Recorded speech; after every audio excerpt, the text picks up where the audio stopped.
কি অবস্থা, কেমন আছো? জি আলহামদুলিল্লাহ ভালো আছি। আজকে তোমার তো একেবারে পাকিস্তানি পাকিস্তানি লাগতেছে। ড্রেস কি পাকিস্তানি? না, কিন্তু তোমারে দেখে মনে হচ্ছে পাকিস্তানি। আচ্ছা, এতদিন যে ভিডিও করলে না, তার কারণ কি? আমরা তো কম বেশি সবার রিকোয়েস্টে ভিডিও বানাই। এখন একজনের রিকোয়েস্ট রাখতে গিয়ে তার ফ্যামিলিতেও ঝামেলা হয়েছে, আমার ফ্যামিলিতেও ঝামেলা হয়েছে, এই কারণে অফ গেছিল। আচ্ছা যাই হোক, এটা হচ্ছে আমাদের ইন্টারনাল ব্যাপার ছিল, চাইছিলাম না যে সবার সাথে ওইভাবে শেয়ার করি। আসলে আমরা যেহেতু সবার রিকোয়েস্টে ভিডিও বানাই, তো এই বিষয়টা আমরা ওইভাবে শেয়ার করতে চাইছিলাম না।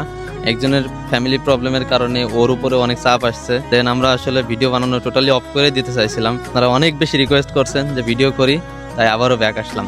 আচ্ছা, এখন প্ল্যান কি? এখন একবারে ভিডিও বানাবো, কারোর কথা কানে দিব না। সব থেকে বড় কথা, এখন থেকে যদি আমাদের দিয়ে ভিডিও বানাতে হয় বা কাউরে কট দিতে হয়, এইটা সেফটি বা এইটা যত যা সবকিছু আপনার উপরে রাখতে হবে। ওইটা চাপ আপনি সহ্য করবেন, আমাদের উপরে যেন কোনো ধরনের চাপ না আসে, তাই তো? হ্যাঁ, অনেক আপুরা ইনবক্সে SMS দেন হচ্ছে কট দেওয়ার জন্য। নায়িকা আবারও ব্যাক করেছে পাকিস্তানি রূপে বলা যায়।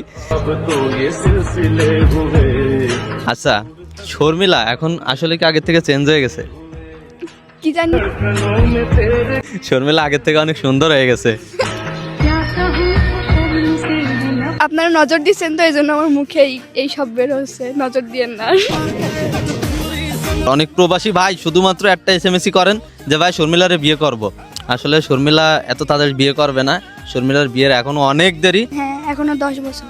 এখনো 10 বছর ভাই, বুঝতেছেন বিষয়টা? 10 বছর অপেক্ষা করেন ইনশাল্লাহ। যাই হোক, শর্মিলা আমরা আবার নতুন করে ভিডিও করতেছি, অ্যান্ড নতুন করে এমন ভিডিও হবে, তো আপনারা শুধু দেখতে থাকেন। গাইজ, আপনারা যারা নতুন ভিডিও চান তারা ফলো দিয়ে রাখুন আর সাব্বির ব্রতে চোখ রাখুন। ইয়েস গাইস, এখনো যারা সাবস্ক্রাইব করেননি অবশ্যই সাবস্ক্রাইব করে রাখেন।